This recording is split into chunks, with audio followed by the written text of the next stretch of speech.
ఇప్పుడు నవబ్రహ్మాలయం సంబంధించినటువంటి అల్లంపూర్ కోటిలింగాల క్షేత్రం సంబంధించి ఒకప్పుడు ప్రధాన ద్వారమైనటువంటి కంచి కామాక్షి ముఖద్వారం దగ్గర ఉన్నాం. పూర్వం ఈ ద్వారంలో వెళ్ళేవాళ్ళు. అయితే ఇప్పుడు ఇక్కడ మనం మాట్లాడుకున్న చర్చ ఏందంటే, ఇప్పుడు తెలంగాణ రాష్ట్ర వ్యాప్తంగా జరుగుతున్నటువంటి ఈ అల్లంపూర్ దక్షిణ కాశీ జోగులాంబ గుడి అర్చకుడు ఆనంద్ శర్మ, ఈవో పురందర గారి అవినీతి అక్రమాలపై రకరకాల కథనాలు వెలువడుతున్నాయి.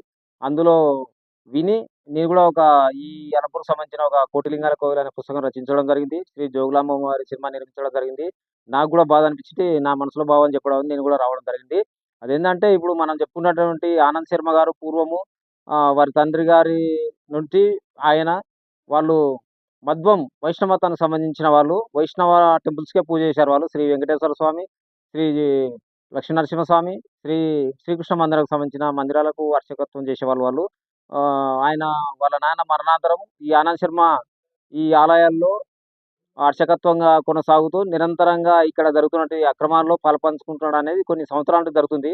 అయితే ఎక్కువ ఈ 3 సంవత్సరాలు ఎక్కువ ప్రచారంలో ఉన్నారు. అదేంటంటే ఈ పురందర్ గారు వచ్చినటువంటి ఈ 3 సంవత్సరాల్లో ఈ అన్నదాన సత్రానికి ఇస్తున్నటువంటి దాతల చెక్కులు గానివ్వండి, దాతలు ఇస్తున్నటువంటి వెండి, బంగారు నగలు, వజ్రాల నగలు కానివ్వండి, ఇక్కడ దసరా నవరాత్రులకు సంబంధించి, మహాశివరాత్రికి సంబంధించి రకరకాల ఇక్కడ పండుగలు జరిగే ఊరేగింపు ఉత్సవాలకు సంబంధించి కొందరు దాతలు స్వచ్ఛందంగా వాళ్ళు ఇక్కడ పూల డెకరేషన్స్ కానీ, లైట్ల డెకరేషన్స్ కానీ, ఇంకా అభివృద్ధి కార్యక్రమాల్లో అన్నదానం సంబంధించిన సేవా కార్యక్రమాలను వాళ్ళు చేసే కార్యక్రమాలని వీళ్ళు ఖర్చులెక్క రాసుకొని స్వాహా చేస్తున్నారనేది ఒక చర్చ నడుస్తుంది. తర్వాత మాన్యాలు 400 ఎకరాల పైన ఉన్నటువంటి ఈ బ్రహ్మస్థానం సంబంధించిన మాన్యాలు గూడా ఎక్కువ కౌలు రాయకుండా రైతులతో కుమ్మక్కై తక్కువ తీసుకొని మిగతా కొంత అమౌంట్ పక్కా తీసుకొని అవినీతి చేస్తున్నారనే ఆరోపణ కొన్నున్నాయి. ఇక్కడ ఇంకా ముఖ్యంగా ఏందంటే ఇక్కడ తోటి అర్చకులను గూడా గౌరవించడం లేదు అతను. ఈ ఆనంద్ శర్మ అంటే ఆలంపూర్ ఆలయాలంటే ఆనంద్ శర్మ. ఆనంద్ శర్మ చెప్పంది చీమ కదలదు. ఆనంద్ శర్మ చెప్తేనే ఇక్కడ వీఐపీ దర్శనాలన్నట్టు తయారైపోయాడు. ఇక్కడ ఇప్పుడు ఏదైతే ప్రజాప్రతినిధులొస్తారో, రాజకీయ నాయకులొస్తారో, ముఖ్యమైన ప్రముఖులొస్తారో, అధికారులొస్తారో ఎవరొచ్చినా ఇక్కడ ఈవో కంటే ముందు ఈ ఆనంద్ శర్మని కలసాల్సొస్తుంది. ఆనంద్ శర్మ అని చెప్తేనే ఇక్కడ అన్ని రకాల మర్యాదలు. ఆ మర్యాదలు తగినట్ట అమౌంట్‌లు గూడా ఇక్కడ రకరకాల పద్ధతుల్లో తీసుకుంటున్నారనేది ఇక్కడ అతనిపై అబాండాలు మోపి ఇక్కడ ఎన్నో ఫిర్యాదులు గూడా వెళ్తున్నవి. ఇప్పుడు అందరికి తెలిసిన విషయం ఇది.